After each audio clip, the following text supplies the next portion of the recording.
दोस्तों, अगर आप 10वीं पास हैं और बिना किसी परीक्षा के सरकारी नौकरी पाना चाहते हैं तो आज की यह वीडियो आपके लिए बहुत ज़रूरी है। इंडिया पोस्ट ने जीडीएस की बम्पर वैकेंसी निकाल दी है और अगर आपने अभी तक अप्लाई नहीं किया है तो वीडियो को अंत तक ज़रूर देखिए। नमस्कार दोस्तों, मैं हूं नीतीश और आप देख रहे हैं ऑनलाइन अपडेट 44 यूट्यूब चैनल। दोस्तों, आज की इस वीडियो में हम बात करने वाले हैं इंडिया पोस्ट जीडीएस वैकेंसी 2026 के बारे में, जिसमें हम जानेंगे कितनी वैकेंसी निकली है, कौन कौन अप्लाई कर सकता है, सैलरी कितनी मिलेगी और सिलेक्शन का प्रोसेस कैसा रहेगा। तो वीडियो को पूरा देखिए। दोस्तों, इंडिया पोस्ट हर साल ग्रामीण डाक सेवा यानी जीडीएस के पदों पर भर्ती निकालता है। इस भर्ती के अंतर्गत मुख्य रूप से 3 पोस्ट होती है। पहला पोस्ट बीपीएम, दूसरा पोस्ट एबीपीएम, तीसरा पोस्ट होता है डाक सेवक। बीपीएम जो कि सबसे बड़ा पोस्ट होता है ब्रांच पोस्ट मास्टर, और एबीपीएम जो कि असिस्टेंट ब्रांच पोस्ट मास्टर, और एक होता है डाक सेवक। सबसे अच्छी बात यह है कि इस भर्ती में कोई रिटन एग्ज़ाम नहीं होता है। सिलेक्शन सीधा मेरिट के आधार पर होता है।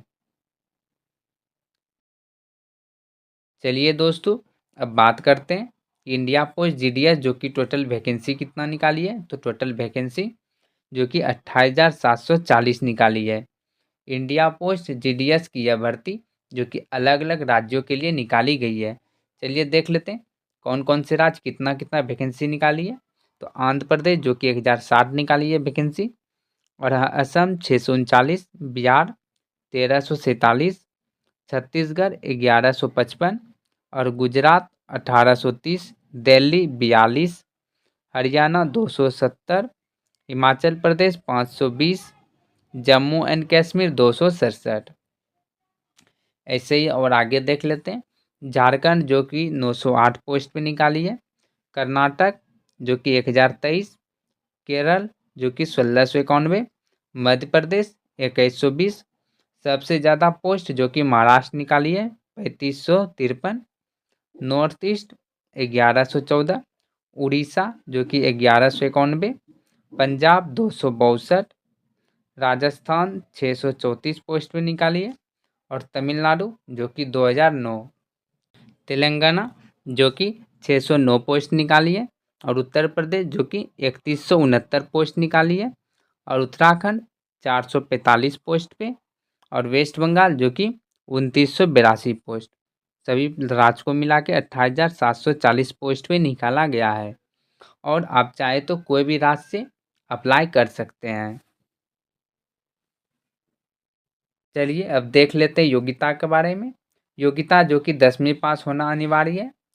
आप 10वीं पास हैं तो आप आसानी से जो कि इस फॉर्म को फिल कर सकते हैं। 10वीं में जो कि मैथ और इंग्लिश सब्जेक्ट होना चाहिए। चलिए अब एज लिमिट के बारे में देख लेते हैं। एज लिमिट जो कि 18 साल होना चाहिए मिनिमम, और मैक्सिमम जो कि 40 साल होना चाहिए। SC ST और OBC को जो कि एज रिलैक्सेशन दिया जाता है। SC ST को जो कि 5 साल का दिया जाता है, और OBC को जो कि 3 साल का एज रिलैक्सेशन दिया जाता है। अब सबसे इम्पोर्टेंट सवाल, सैलरी कितनी मिलेगी। जीडीएस की सैलरी पोस्ट के अनुसार अलग अलग होती है। बीपीएम की सैलरी जो कि 12,000 से लगभग 29,000 तक होती है, और एबीपीएम और डाक सेवा की सैलरी जो कि लगभग 10,000 से 24,000 तक होती है। इसके अलावा जो कि अन्य अलाउंसेस भी मिलते हैं। दोस्तों, सिलेक्शन प्रोसेस बहुत ही सिंपल है। इसमें कोई एग्ज़ाम नहीं होता है और ना ही कोई इंटरव्यू होता है। सिलेक्शन होता है सिर्फ और सिर्फ 10वीं के मार्क्स की मेरिट लिस्ट के आधार पर। आपके 10th में जितना मार्क्स आया होगा उसके परसेंटेज के हिसाब से ये जॉब मिलती है। आपको जितना ज़्यादा मार्क्स आए होंगे उसका सिलेक्शन के चांसेस जो कि उतने ही ज़्यादा होते हैं। चलिए अब डॉक्यूमेंट के बारे में देख लेते हैं। जब आप अप्लाई कीजिएगा तो डॉक्यूमेंट क्या क्या रिक्वायर्ड होगा। तो आपको इसमें जो कि 10वीं का मार्कशीट लगेगा, Aadhaar card, passport size photo, signature, caste certificate और डोमिसाइल सर्टिफिकेट। चलिए अब इम्पोर्टेंट डेट देख लेते हैं कि इस फॉर्म को जो कि कब से फिल होना स्टार्ट हो जाएगा। तो इस फॉर्म जो कि 31 जनवरी से शुरू हो जाएगा और इसका लास्ट डेट जो कि 14 फरवरी है। और मेरिट फर्स्ट मेरिट लिस्ट जो कि 28 फरवरी को रिलीज होगा। और जो कि चलिए देखते हैं एप्लीकेशन फ़ी कितना लगेगा। तो एप्लीकेशन फ़ी जो कि जनरल, ओबीसी और ईडब्ल्यूएस कैटेगरी को जो कि 100 रुपया लगेगा। और वही SC ST का होगा, मेल या फीमेल, तो उसको नई फ़ी लगेगा। और वही फीमेल कैंडिडेट है, कोई भी कैटेगरी का है, उसको नो फ़ी लगेगा।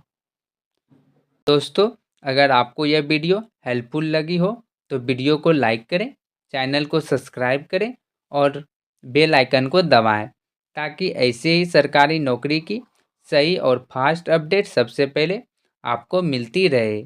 अगर आपके मन में कोई सवाल है तो कमेंट बॉक्स में ज़रूर पूछिए। धन्यवाद।